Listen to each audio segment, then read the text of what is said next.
Envision a venerable tree, weathered and wise. It has endured tempests, witnessed the cyclical dance of seasons, shed branches, and sprouted anew. Yet observe what it never does. It never offers explanations.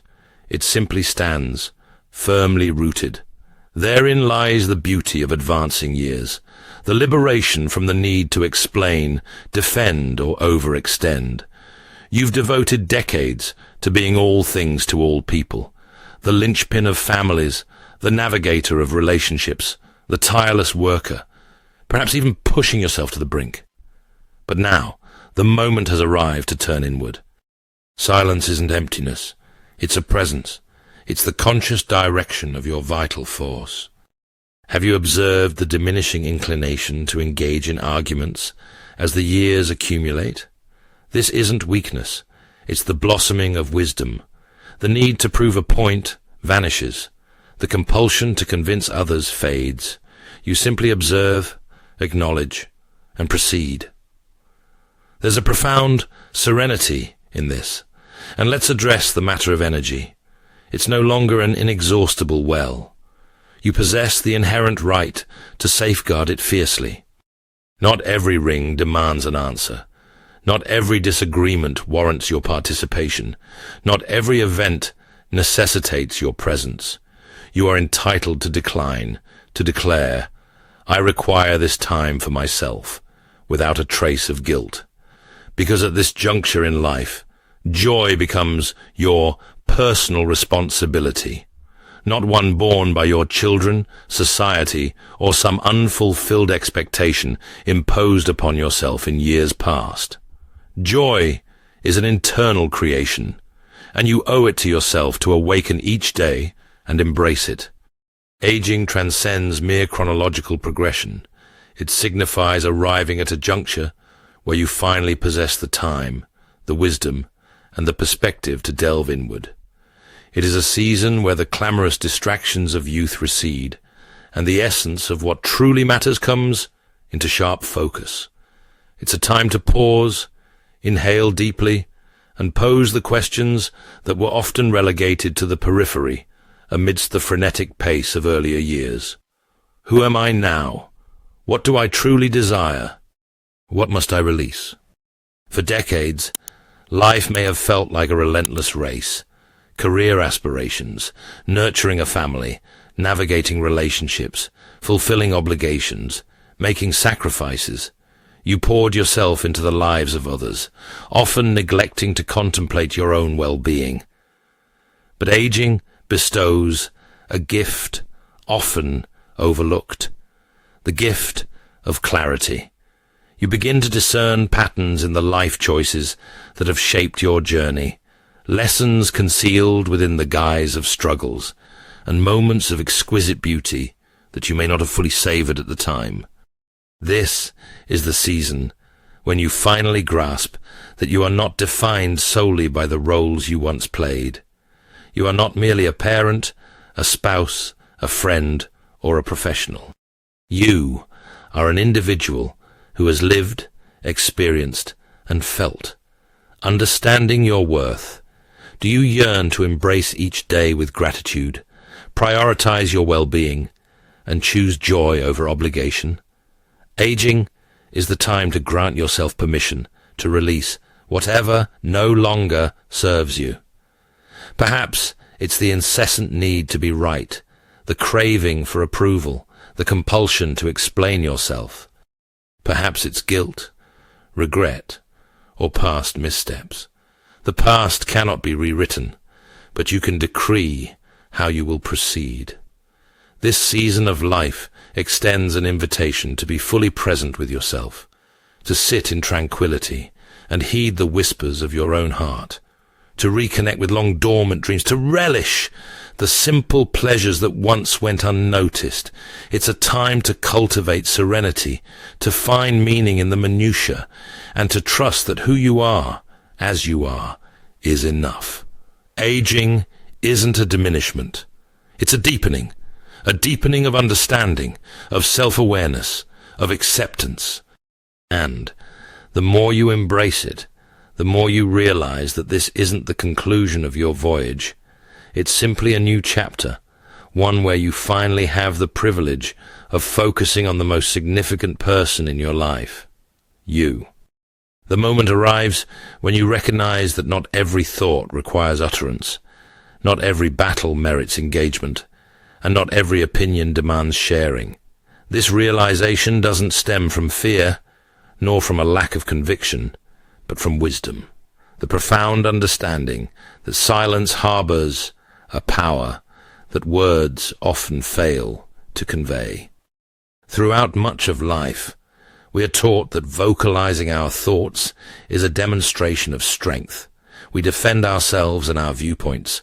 We strive to be heard. We attempt to justify our choices to those who may never truly comprehend them. Yet, as we mature, our perspective shifts. We perceive that the loudest voice in the room isn't invariably the wisest, and that sometimes the most effective response is none at all. Silence doesn't equate to passivity. It doesn't signify weakness. In truth, it requires immense fortitude to restrain your tongue when provoked, to disengage from unnecessary conflict, and to relinquish the need to prove a point. A profound sense of peace arises from the realization that you don't need to participate in every debate, defend every decision, or rectify every misunderstanding. You simply allow your life to speak for itself. Consider the elders you've encountered in your life, those who appear unshaken, who observe more than they speak, who offer a smile instead of an argument. They have grasped a truth that many still struggle to comprehend, that words, once spoken, cannot be retracted, and that wisdom often resides in what remains unsaid. Silence empowers you to observe. It enables you to step back and truly see people as they are, rather than as they present themselves to be. It provides you with the space to listen, not merely to others, but to yourself. In the stillness, your own thoughts become clearer. You begin to trust your instincts, rather than seeking validation from external sources. You discern what truly matters and what is merely noise. There's also a certain dignity inherent in silence. When you choose not to engage in gossip, when you refuse to react to negativity, when you refrain from unnecessary arguments, you aren't surrendering. You are safeguarding your peace. You are choosing to invest your energy in endeavors that uplift you, rather than deplete you. At this stage of life, there's no need to convince anyone of your worth. No need to justify yourself to those who don't seek to understand. No need to prove a point to those whose minds are already made up. Silence isn't about relinquishing. It's about rising above. It's about recognizing that your time, your energy, and your inner peace are far more valuable than securing a fleeting victory in an argument. So, let others speak if they must. Let them argue. Let them misunderstand. Let them fabricate their own narratives. You aren't obligated to respond to everything. Your wisdom, your presence, and your silence will convey more than words ever could. A truth becomes increasingly evident with age. Energy is not inexhaustible. In your youth, it might have felt as though you could endlessly dedicate yourself to your work, your family, your relationships, your responsibilities. You burned the midnight oil, rose before dawn, stretched yourself thin, and somehow managed to persist. However, as time marches on, you realize that your energy, both physical and emotional, is a finite resource, and how you expend it determines the quality of your life. Conserving your energy isn't selfish, it's essential. Each day, you are granted a limited supply, and once it's depleted, it cannot be replenished. The manner in which you allocate your energy impacts your mood, your health, your relationships, and even your sense of purpose. This is why, as you mature, it becomes crucial to be deliberate about where and how you invest it. Consider the individuals and situations that drain you, the perpetual complainers, the arguments that lead nowhere, the obligations that bring no joy, the unnecessary stresses that occupy space in your mind. These aren't mere inconveniences. They are thieves of your energy. Each time you engage with negativity, each time you overextend yourself for things that don't truly matter, you are relinquishing a part of yourself that you may not recover. And here's a vital point. Not everything that vies for your attention warrants your energy. You aren't obligated to attend every argument to which you're invited. You aren't required to justify yourself to those who are committed to misunderstanding you. You aren't compelled to say yes when your heart is screaming no. Learning to conserve your energy entails learning to establish boundaries, to decline without guilt, and to discern when something or someone is simply not worth your time. However, conserving your energy extends beyond merely avoiding the negative. It also encompasses actively embracing the positive. What replenishes you? What makes you feel truly alive? Perhaps it's sitting in quietude, with a cup of tea, strolling through nature, reading a book, listening to music, or spending time with individuals who uplift you. These aren't luxuries. They are necessities. When you choose to invest your energy in pursuits that nourish your soul, you aren't being lazy, you're being wise. Your energy is the currency of your life, and each day you determine how to spend it. Spend it on things that bring you peace, on individuals who appreciate you, on experiences that lighten your heart. Guard it fiercely, protect it unapologetically, because at this juncture in life, your greatest responsibility isn't to please others. It's to care for yourself. Throughout much of life, we are taught, either explicitly or implicitly, that joy originates from external sources. We chase achievements, relationships, financial stability, and recognition, believing that once we reach a certain milestone, we will finally experience happiness. However, as time unfolds, we begin to discern the truth. Joy isn't something that can be discovered in external objects, nor is it something that can be bestowed upon us by others. True joy is an internal endeavor. It's something we cultivate within ourselves, independent of circumstances. If joy were solely derived from external success, then why do individuals who possess everything still feel empty? And if joy were dictated by hardships, why do those who have endured so much radiate peace and contentment? The answer is simple. Joy is a choice, not a destination. It's a way of being, not something that happens to us. One of the profound lessons that aging imparts is that happiness stems not from chasing, but from embracing. In our youth, we often pursue love, approval, security, and perfection. But in the later seasons of life, we realize that joy doesn't reside in the pursuit at all. It resides in the moments we once overlooked. The quiet mornings, the laughter of loved ones, the feeling of the sun on our skin, the stillness of a peaceful mind. Joy isn't about what you possess. It's about how you perceive what you possess. Two individuals can experience the same situation, and one will find reasons to be grateful, while the other will find reasons to complain. The distinction lies not in their circumstances, but in their perspective. When you choose to shift your focus from what is lacking to what is present, from what went wrong to what remains beautiful, you unlock a joy that cannot be taken away. However, here's the challenge. Society doesn't always encourage us to find joy within ourselves. It instructs us to wait for it, to wait until we retire, until we amass enough wealth, until the right person enters our lives, until everything is perfect.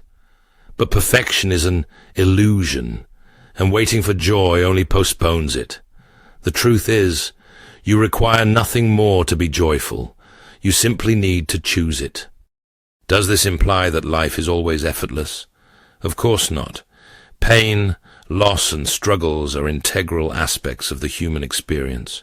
But even in the most challenging seasons, joy can still exist. It doesn't eradicate pain, but it can coexist alongside it. You can grieve and still find beauty in a sunset. You can confront challenges and still find gratitude in the simple things. Joy isn't the absence of hardship. It's the presence of light despite it. At this stage in life, you owe it to yourself to cease waiting for happiness and to begin creating it. Choose to fill your days with activities that bring you peace. Choose to focus on the blessings that surround you. Choose to relinquish the notion that joy is something to be earned, and instead recognize that it's something you already have access to. Because the truth is, no one else is responsible for your happiness. It isn't the job of your children, your spouse, your friends, or society to make you feel whole. That's an internal endeavor, one that only you can undertake. And the moment you realize this, you set yourself free. There exists an invisible weight that many carry throughout life, the weight of responsibility, of feeling obligated to fix everything and everyone. For years, you may have been the problem solver, the peacemaker, the one who held things together. You may have dedicated your life to making sacrifices, extinguishing fires, and ensuring that the individuals around you were cared for. But as you mature, a profound realization begins to take shape. Not everything is yours to fix. Not every battle is yours to fight. Not every problem is yours to solve. Releasing the need to fix everything isn't about surrendering. It's about recognizing that individuals must navigate their own paths, learn their own lessons, and discover their own way, just as you did. You cannot shield your loved ones from every mistake. You cannot avert every hardship. You cannot control how others think, feel, or behave. And the more you attempt to do so, the more exhausted and frustrated you become. An old adage states, "You can lead a horse to water, but you cannot make it drink." This truth becomes even clearer with age. You can offer advice, share your wisdom, and even extend a helping hand, but ultimately, individuals will only change when they are ready. And some may never be ready. That isn't your failure. It's simply life. How many times have you provided someone with advice only for them to disregard it? How many times have you cautioned someone about a poor decision only to witness them make it anyway? And how many times have you stressed over a situation that was never yours to control in the first place? This is why releasing control is an act of peace. It's a decision to relinquish the burden of attempting to control outcomes that were never within your grasp. Releasing control also entails relinquishing the guilt that often accompanies it. You aren't abandoning individuals when you cease attempting to fix them. You are simply respecting their journey. You aren't being selfish when you stop assuming the burdens of others. You are simply prioritizing your own well-being. There's a distinction between supporting someone and carrying them. And it isn't your role to bear the weight of everyone else's struggles. However, perhaps the most challenging aspect of releasing control is accepting that not everyone will understand or appreciate it. Some may accuse you of not caring. Some may expect you to continue playing the same role you always have. But your job isn't to meet everyone's expectations. It's to live in a manner that brings you peace. At this stage in life, you have earned the right to step back, to say, "I love you, but I cannot fix this for you," to offer guidance, but not impose solutions, to be present, but not be consumed, to care deeply, but not at the expense of your own well-being. So, breathe, release the weight. Trust that individuals will find their way in their own time, in their own manner. And remember, sometimes the most loving act you can perform is simply to release control. There comes a time in life when you realize that peace is a choice, and one of the most effective ways to safeguard it is by establishing boundaries. Boundaries aren't walls intended to shut people out. They are gates designed to admit only what nurtures and respects your well-being. They are an act of self-respect, a way of saying, I love you, but I love myself too. For many years, you may have prioritized others, answering every call, assisting whenever asked, sacrificing your time, energy, and even your happiness to meet the expectations of those around you. Perhaps you were the one who held the family together, who resolved problems, who showed up even when you were exhausted. But at this stage in life, you begin to grasp something crucial. You cannot pour from an empty cup. Setting boundaries doesn't mean you stop caring. It means you begin caring about yourself as well. It means recognizing that you have the right to protect your time, your energy, and your emotional well-being. It means understanding that just because someone expects something from you doesn't mean you are obligated to provide it. However, boundaries aren't always easy to establish, particularly when you have spent a lifetime putting others first. There will be individuals who resist them, who induce guilt, who claim you've changed. But change isn't inherently negative. It's growth. The individuals who genuinely care about you will respect your need for space, and those who don't were never truly considering your well-being in the first place.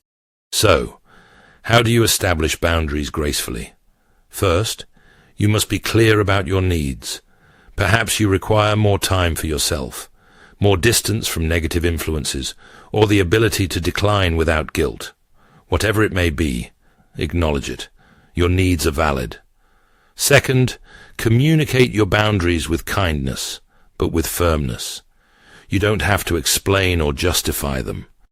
A simple, I won't be able to do that, or I need to take some time for myself, is sufficient.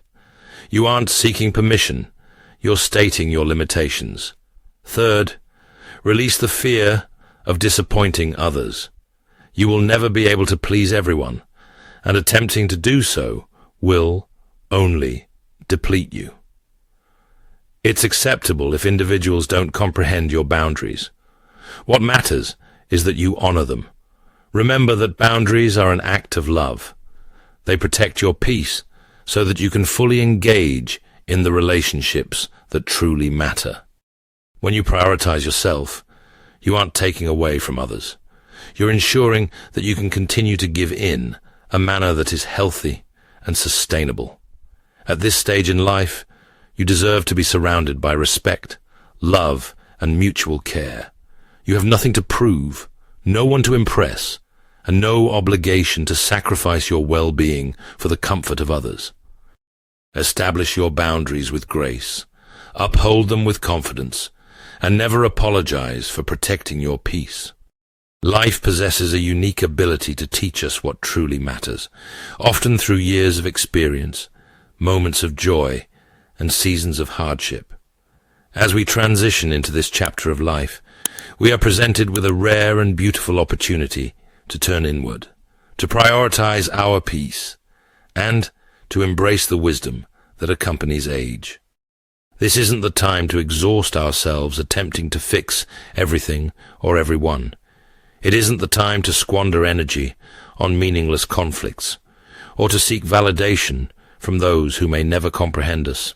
Instead, it's a time to release the need to control, the burden of past regrets, the expectation that we must always explain or defend ourselves. It's a time to recognize that silence is wisdom, not weakness, that not every argument is worth our breath, and that choosing peace over proving a point is a demonstration of strength. It's a time to understand that energy is precious, and we must be intentional about where we invest it.